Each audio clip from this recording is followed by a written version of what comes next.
Hello friends, आपल्या सर्वांची आवडती मालिका काजळमाया दिवसेंदिवस खूपच इंटरेस्टिंग होत चालली आहे. आज रविवार 30 नोव्हेंबर. या मालिकेचा नवीन एपिसोड तर येणार नाहीये, पण पुढे या मालिकेत काय घडणार आहे, पुढच्या आठवड्यात आणखीन काय काय भारी भारी ट्विस्ट येणार आहे, आपण तेच जाणून घेऊया. तर मैत्रिणींनो, काजळमाया या मालिकेत आता आरुष, आभा आणि पर्निका हे तिघेही एकाच ठिकाणी राहायला आलेत. आजपर्यंत पर्निका ही आरुषपासून दूर होती, लपून छपून वार करत होती.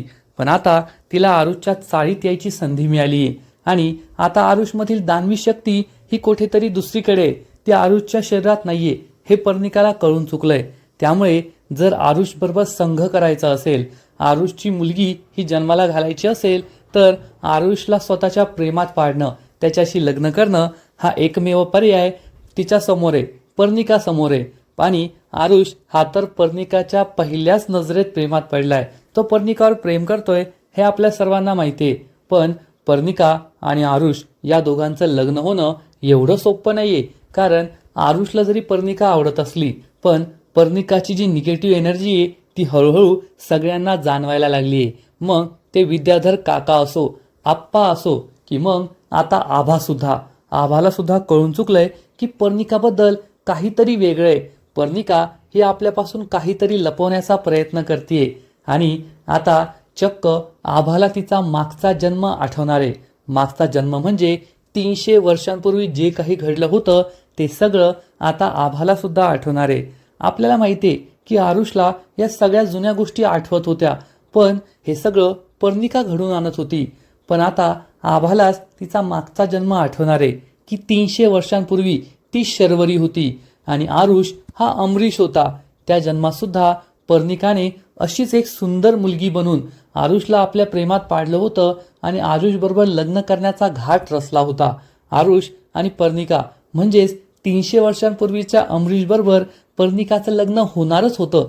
पण त्याच वेळेस आभा म्हणजे तेव्हाची शर्वरी तेथे पोहोचली आणि पर्निका ही साधीसुधी मुलगी नाहीये, तर चेटकीने ही गोष्ट, हे सत्य तिने अमरीश समोर आणलं होतं. मग या दोघांनी मिळून पर्निकाचा शेवट केला होता, तिला खोल दरीत लोटून दिलं होतं. त्या जन्मात तर आरुष वाचला, पण आता 300 वर्षांनंतर आरुषवर पुन्हा एकदा तेच संकट आलंय. त्याच्या नव्या जन्मात सुद्धा पर्निका परत आलीये आणि तिचा तोच उद्देश आहे आणि तो म्हणजे तिला काहीही करून आरुषबरोबर लग्न करायचंय, आरुषबरोबर संघ करून आरुषची मुलगी जन्माला घालायची आहे आणि ही मुलगीच पर्निकाचा चेटकीन वंश पुढे वाढवणार आहे.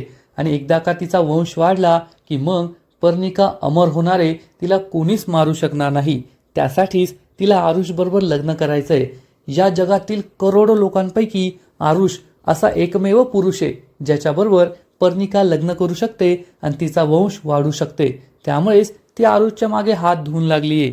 आरुषमध्ये लहानपणी तिने दानवी शक्ती टाकली होती आणि एकदा काही दानवी शक्ती जागृत केली की आरुष बरोबर लग्न करता येईल असं तिला वाटलं होतं. पण कदाचित अमृत स्वामींनी आरुषमधील ही दानवी शक्ती बाहेर काढून ठेवली आहे.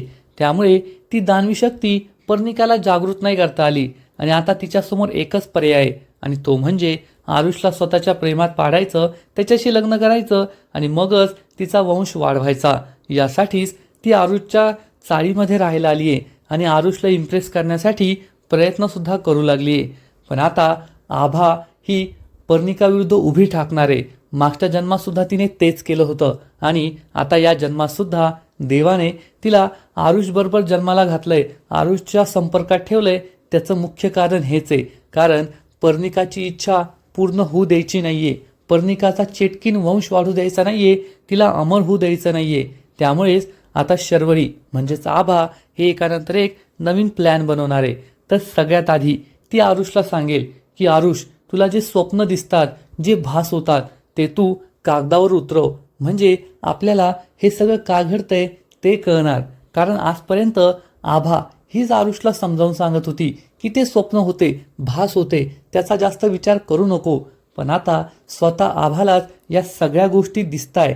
आरुषला तरी त्याच्या लहानपणीचा वाडा, नंतर चेटकीन पर्निकाचे भास होतात, पण आभाला तर चक्क आता तिचा मागचा जन्म दिसायला लागलाय की मागच्या जन्मात ती शर्वरी नावाची एक मुलगी होती, त्या जन्मात आरुष सुद्धा आहे, पर्णिका सुद्धा आहे हे सगळं तिला दिसतंय, त्यामुळे ती चांगलीच घाबरली आहे.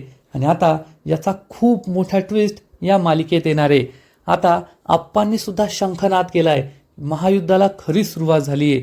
आणि हे महायुद्ध असेल आभा आणि पर्णिकामध्ये, कारण आरुष हा पर्णिकाच्या प्रेमात वेडा झालाय आणि आभाने त्याला कितीही समजवण्याचा प्रयत्न केला की पर्णिकापासून दूर राहा, तरी तो काही ऐकणार नाही.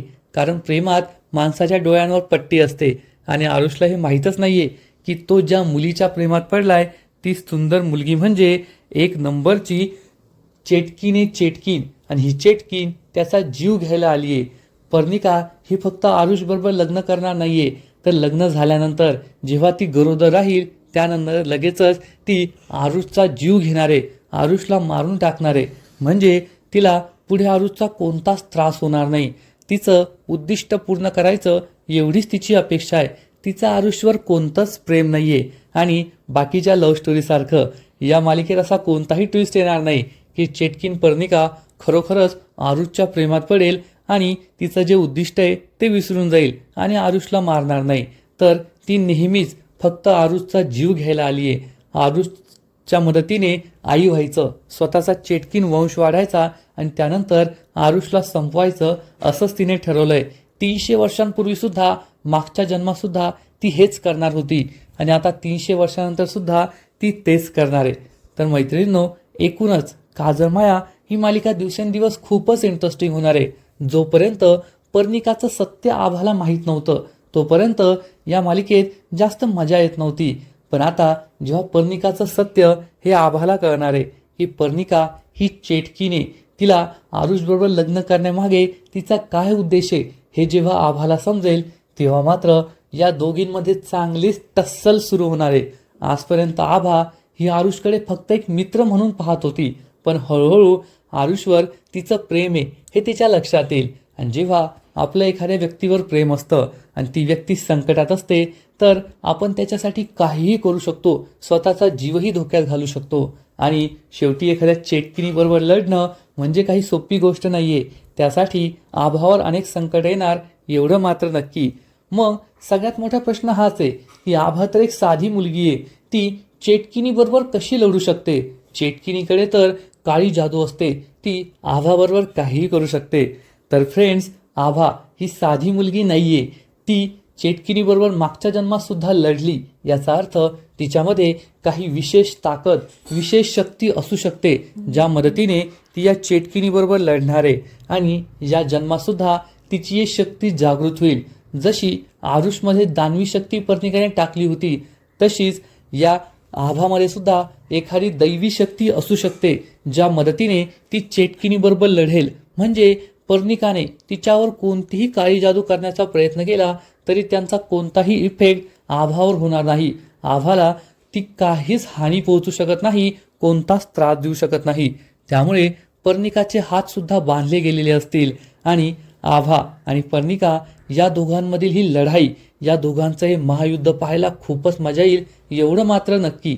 कारण आरुष तर पर्णिकाच्या प्रेमात वेडा झालाय, पर्णिका त्याच्यावर संमोहन सुद्धा करते. त्यामुळे आरुषला कसं ती पर्णिकापासून वाचवते हे पाहायला खूपच मजा येईल. तर फ्रेंड्स, तुम्ही सुद्धा काजळमाया ही मालिका पाहतात ना? काजळमाया मालिकेतील ही चेटकिनीची गोष्ट तुम्हाला सुद्धा आवडते ना? नक्कीच कमेंट करून सांगा.